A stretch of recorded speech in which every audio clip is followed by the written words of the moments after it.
Livro A Gênese, de Allan Kardec. Segunda parte, capítulo 15. Os milagres do Evangelho. As curas. O cego de nascença. 24. Ao passar, Jesus viu um homem que era cego desde o seu nascimento.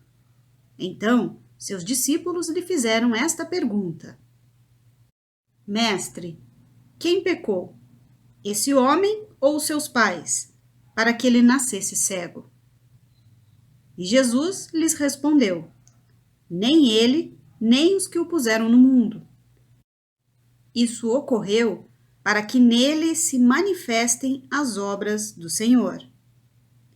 É preciso que eu faça as obras daquele que me enviou enquanto é dia, porque depois vem a noite e ninguém pode fazer obras.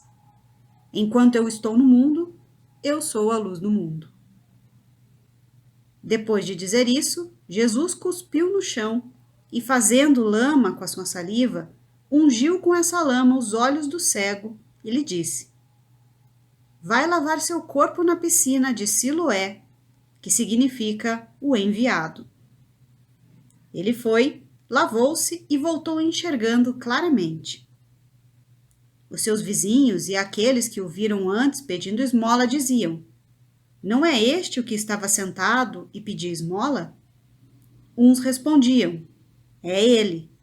Outros diziam: Não, é alguém que se parece com ele. Entretanto, o homem lhes dizia: Sou eu mesmo. Então lhe perguntaram: Como seus olhos se abriram? E o que era cego respondeu: Aquele homem que se chama Jesus fez um pouco de lama com a sua saliva e passou nos meus olhos, dizendo: Vai à piscina de Siloé e lava seu corpo. Eu fui, me lavei e agora estou enxergando. Os outros perguntaram: Onde está ele?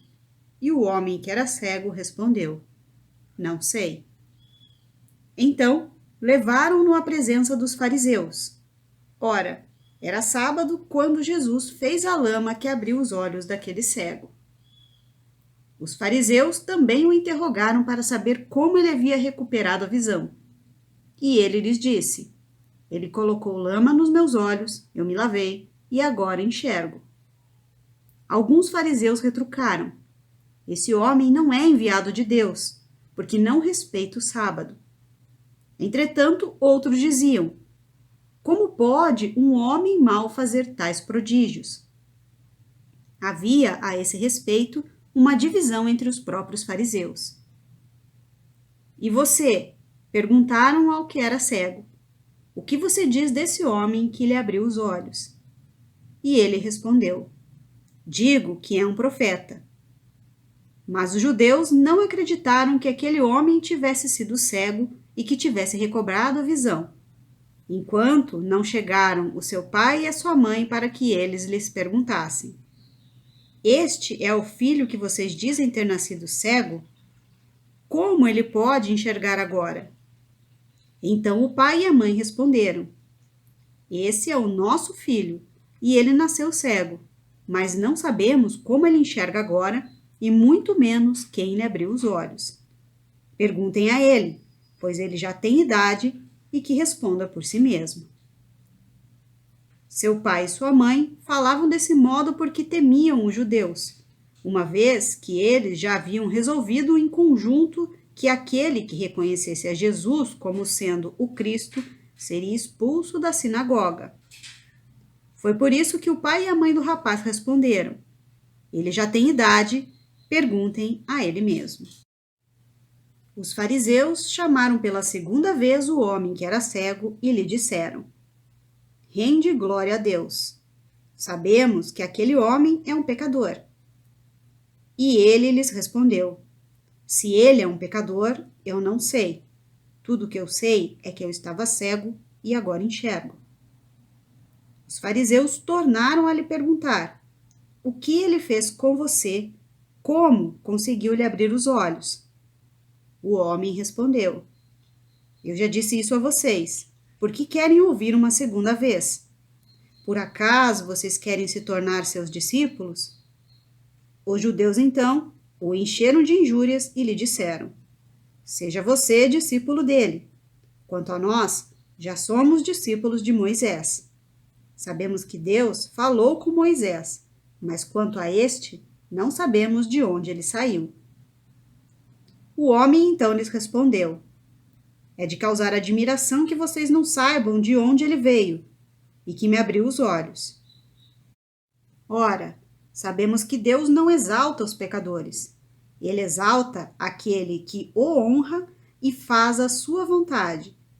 É a este que Deus exalta. Desde que o mundo existe, jamais se ouviu dizer que alguém tenha aberto os olhos de um cego de nascença.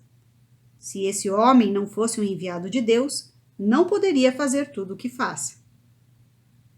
Então, os fariseus lhe disseram: Você é todo pecado, desde o ventre da sua mãe, e quer nos ensinar? E o expulsaram. João, capítulo 9, versículos 1 a 34. 25. Esta narrativa, tão simples e tão singela, traz em si a marca evidente da verdade. Nela, não há nada de fantástico e nem de maravilhoso. É uma cena da vida real tomada no lugar do acontecimento.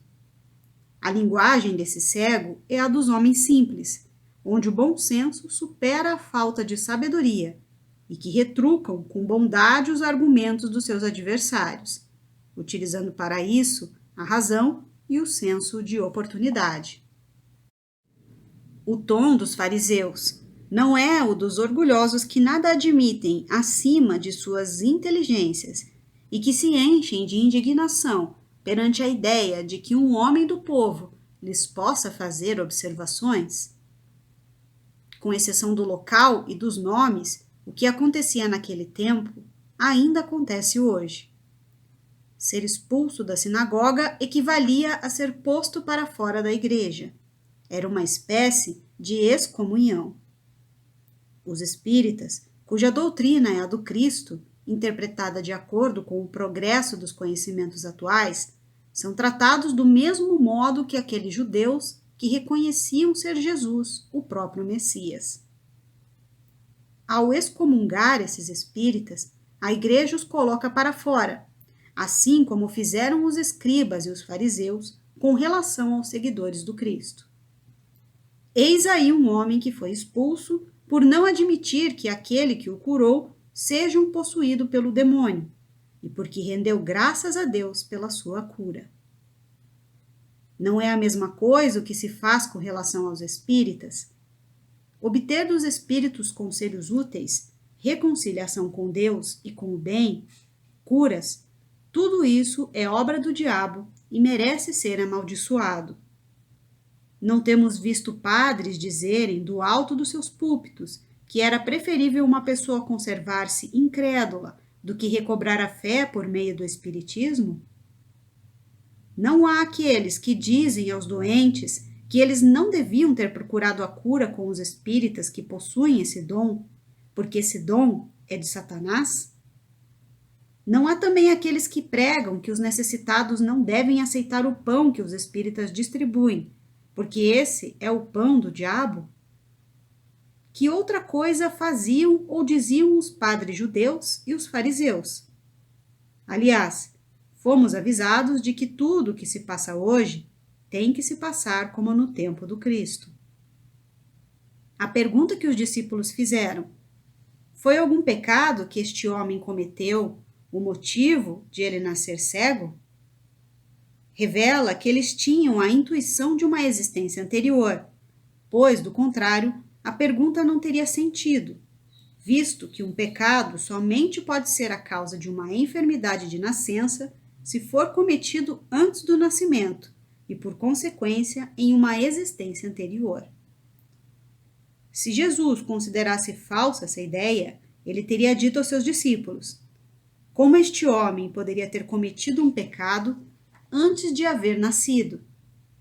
Entretanto, em vez disso, ele diz que o motivo daquele homem estar cego desde o nascimento não se devia a um pecado por ele cometido, mas que ele estava assim para que nele se manifestasse o poder de Deus, ou seja, para que ele servisse de instrumento a uma demonstração do poder de Deus.